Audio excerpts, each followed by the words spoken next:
السلام عليكم ورحمة الله وبركاته. تحياتي لكم ولكم للمشاهدين والمستمعين الكرام من السلفيين والسلفيات. كزارو رأساتችን ላይ من الدفاع إلى الهجوم ይሆናል ማለት ነው።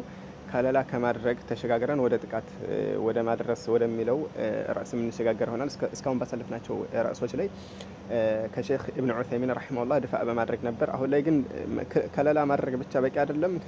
ከለላ ከማድረግም አልፎ ወደ እነሱም ደግሞ እንደዚሁ ወደ ማጥቃት በሚል ርዕስ ከዛሬው ላይ የሚቀጥል ይሆናል ማለት ነው።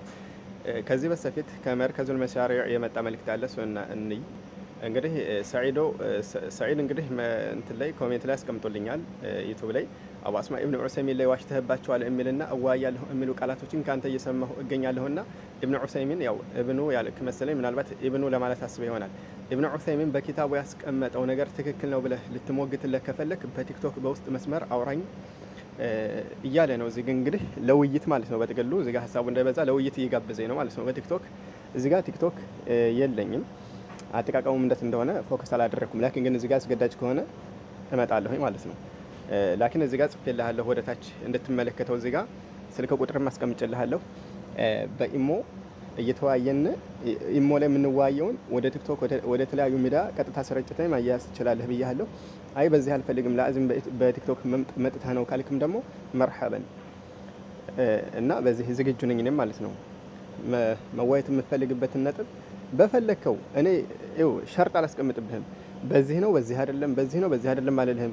በፈለከው እንደው የሱና መሻይኾች ላይ በምቀጥፈውና ስለ አላህ ሱብሓነሁ ወተዓላ ሲፋዎች አስመልክቶ ታኡል በምታደርጋቸው ነገራቶች ያለምንም ሐድ ገደብ ሳላስቀምጥ ማለት ነው በፈለከው ለመዋየት እኔ ዝግጁ ነኝ ማለት ነው። ሸርጥ አላስቀምጥብህም።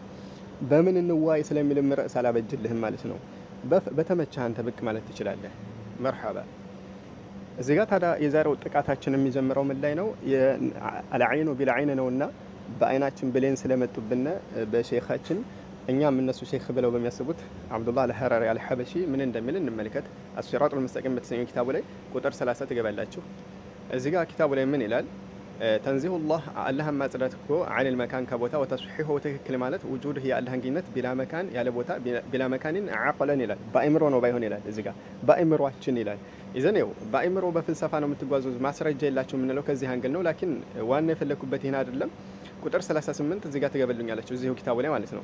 ቁጥር 38 ከገባችሁ በኋላ ምን ብሎ እንደሚፈስር እዚህ ጋር ሱረቱል ሙልክ ላይ የመጣውን የቁርአን ያስመልክቶ እንግዲህ ከቀደምቶች ነቅል አድርጌያለሁ ብሎ እያመጣ መሀል ሸህሯን ብቻ ነው የምጠቅስላችሁ። አአሚንቱም መን ፊስ ሰማኢ የሚለውን አአሚንቱም መን ፊስ ሰማኢ ከሰማይ ያለውን ተማመናችሁና አፈሩምን የሚለውን ከሰማይ ያለው ማን ነው? አልመላኢከቱ ብሎ ይፈስራል። ማለት የተፈለገው መላእክቶች ናቸው። ይሄ ነው ትክክለኛ ተፍሲሩ። ከቀደምቶች ነቅል አድርጎ እሱ እንግዲህ ከቀደምቶች ነቅል አድርጌ ብሎ ሞግቶ ያመጣው ነው። እዚህ ጋር እሱ ኢቅራር ያደረገበት ነው። መላእክቶች ናቸው የተፈለገው። ለምን እዚህ ጋር? ምክንያቱም ከሰማይ ከተባለ አላህ ከተባለ የአላህን የበላይነት ይገልጽብናልና መላእክቶች ናቸው አለ። መርሐባ። ወደ ሰለፎች ተፍሲር እንመልከት። ኢብኑ ጀሪር አጠበሪ ሱረቱል ሙልክ አንቀጽ 17 ላይ ምን ብለው ይፈስራሉ? አም አሚንቱም መን ፊስ ሰማኢ አን ዩርሲለ ዐለይኩም ሐሲባ።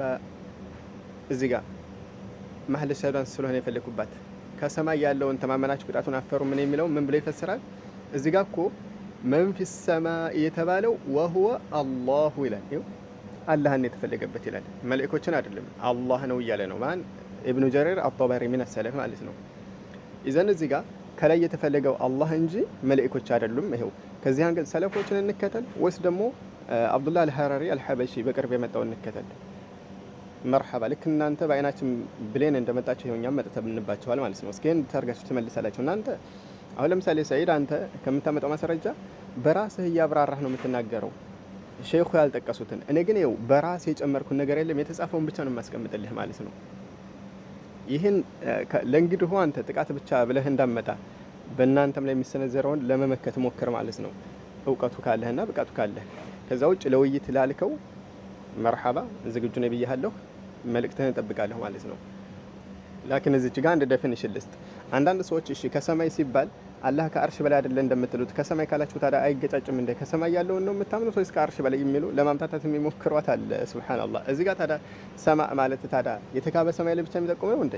አላሁ ሱብሓነሁ ወተዓላ ለምሳሌ ዝናብ ምን ይላል? ወአንዘልና ሚነ ሰማኢ ማአን ይላል አይደለ? ከሰማይ ውሃን አወረድን። እሺ ዝናብ የሚወርደው ከሰማይ ከተካበው ከተገነባው ሰማይ ነው ወይስ ከዳመና? ከዳመና ነው አይደለ ዝናብ የሚወርደው። ላኪን አላህ ለምን ከሰማይ አለው? ከሰማይ ያለው ምክንያቱም ዝናብ ከፍታ ካለበት ቦታ ስለሚመጣ፣ ዳመና ከፍታ ቦታ ላይ ስለሆነ ያለው እንጂ እዛው የተካበው ሰማይ አይደለም። እና እዚህ ጋር አሁን ፊስ ሰማኢ ሲባል ይሄ የተካበው የተገነባው ሰማይ ውስጥ ለማለት አይደለም። እዚህ ጋር ዑሉው ነው። እዚህ ጋር ፊስ ሰማይ ልቅ ሆኖ ከመጣ ለምሳሌ ከሁለተኛው ሰማይ ከሶስተኛው ሰማይ የሚል ገደብ ከሌለው ልቅ ሆኖ ከመጣ ሰማይ የሚለው በሉገት አልዓረቢያ ዑሉው ለሚል ይመጣል፣ የበላይነት በቃ። እና እዚህ ጋር አሁን ፊስ ሰማይ ሲባል ከሰማይ ውስጥ ያለው ለማለት ሳይሆን የበላይ የሆነው ጌታ እንደማለት ነው። በዚህ ዴፊኒሽን ደግሞ አረ እዚህ ጋር ተሳስተሃል ከሉጋ አንፃር ይሄ ፊስ ሰማይ የሚለው ዑሉው ለሚል አይመጣም የሚል ካለ ምላሽ መስጠት ይችላል። ወከዛሊከ አልኢማም አጠበሪ ይሄ ተቀጥፎባቸው ነው እሳቸው በዚህ መልኩ አልፈሰሩ የሚል ካለ ኪታባቸው ላይ ገብቶ ማጋለጥ ይችላል ማለት ነው። እና በዚህ መልኩ ኢንሻአላህ ሰንዋሲል እንቀጥላለን። ከለላ ከማድረግም ጥቃትም ከመዘዝም ዘርጋ ማለት ነው። ሰላም አለይኩም ወራህመቱላሂ ወበረካቱ።